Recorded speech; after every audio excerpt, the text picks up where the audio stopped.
দেখা যায় যে ডোমগুলো অনেক বড় করে ফেলে, সেক্ষেত্রে মসজিদটাকে দেখা যায় ছোট, ডোমটাকে দেখা যায় বড়। আমরা সেটা করিনি।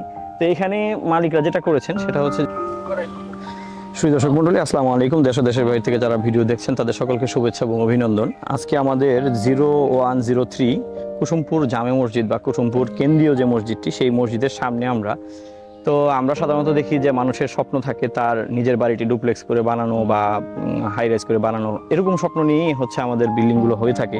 তো এখানে এক দল বা যুবক বা তরুণ বলতে পারেন, স্বপ্নবাজ তরুণ বা যুবক, তাদের প্রত্যক্ষ উদ্যোগে এবং এলাকার যারা মুসল্লি আছে তাদের পরোক্ষ তত্ত্বাবধানে আমরা এখানে একটি দৃষ্টিনন্দন মসজিদ নির্মাণ করা শুরু করেছিলাম বিগত 8 মাস আগে। তো এখন আমাদের এখানে মোটামুটি স্ট্রাকচার যে ফ্রেমটা সেটা দাঁড়িয়ে গিয়েছে, আপনারা দেখতে পাচ্ছেন। তো সামনে আমাদের একটা পোর্চ আছে, পোর্চের উপরে একটা ডোম হবে, আর ঠিক মসজিদের মাঝামাঝি একটা ডোম আছে। 3Dটি আমরা হয়তো স্ক্রিনে শেয়ার করবো আপনাদের সাথে, যাতে আপনারা বুঝতে পারেন। মাঝামাঝি একটা ডোম হবে বা গম্বুজ হবে, আর দুই পাশে দুইটা দৃষ্টিনন্দন মিনার হবে। এই মিনারগুলোর অলরেডি আমাদের হাফ স্ট্রাকচার দাঁড়ানো, এর উপরে মিনারের যে উপরের অংশগুলো সেগুলো নির্মাণ হবে। আর এখানের যে জানালাগুলো দেখতে পাচ্ছেন আপনারা, জানালা খুবই প্রস্থ সম্পন্ন বা ওয়াইড স্পেস নিয়ে জানালাগুলো তৈরি করা। জানালা ঠিক ডান পাশের যে এরিয়াটা, এই এরিয়াটা আমরা লুবার দিয়ে নির্মাণ করেছি, যাতে এখানে যে ভিতরে যে স্টেয়ার কেসটি, এটা একটা রাউন্ড স্টেয়ার কেস, সেটা দেখা যায়। এবং এর সাথে আমাদের যে ডোমগুলো আমরা মসজিদের সাথে একবারে মানানসই। অনেকে দেখা যায় যে ডোমগুলো অনেক বড় করে ফেলে, সেক্ষেত্রে মসজিদটাকে দেখা যায় ছোট, ডোমটাকে দেখা যায় বড়। আমরা সেটা করিনি।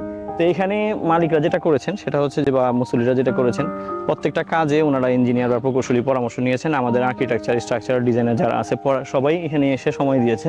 তো আপনারা এই ধরনের কাজের ক্ষেত্রে বিল্ডিং এর ডিজাইনের পরে আফটার ডিজাইন আপনারা এটাকে যদি যত্ন না নেন, তাহলে এইভাবে দাঁড়াবে না। আমরা অনেক জায়গায় মসজিদের ডিজাইন দিয়েছি, কিন্তু দেখা গেছে যে মসজিদের ডিজাইন যেভাবে দিয়েছি সেইভাবে নির্মাণ করতে পারেনি। কিন্তু এইটা কিন্তু মোটামুটি ওইভাবেই নির্মাণ হচ্ছে। এর কারণ হচ্ছে এটা ইন্সপেকশন। তো আপনারা যারা বিল্ডিং করেন তারা তাদের ডিজাইনের পরে ইন্সপেকশন না করানোর কারণে ডিজাইনটা মুখ থুবড়ে পরে আখেরে যা দোষ দেন যে আমাদের ডিজাইনটা ভালো হয়নি, এটা সেটা। আসলে ব্যাপারটা এরকম না। ব্যাপারটা হচ্ছে যে আপনার আফটার ডিজাইন ইন্সপেকশন করানো লাগবে। সেটা আর্কিটেকচার এবং স্ট্রাকচারাল ডিজাইন এবং আনুষঙ্গিক আরও যারা প্রকৌশলী আছে তাদের প্রত্যক্ষ তত্ত্বাবধানে আপনি যদি বিল্ডিংটা তুলেন, তাহলে এরকম আপনার আউটপুটটা পাবেন। তো সকলের কাছে এই পরামর্শ থাকবে।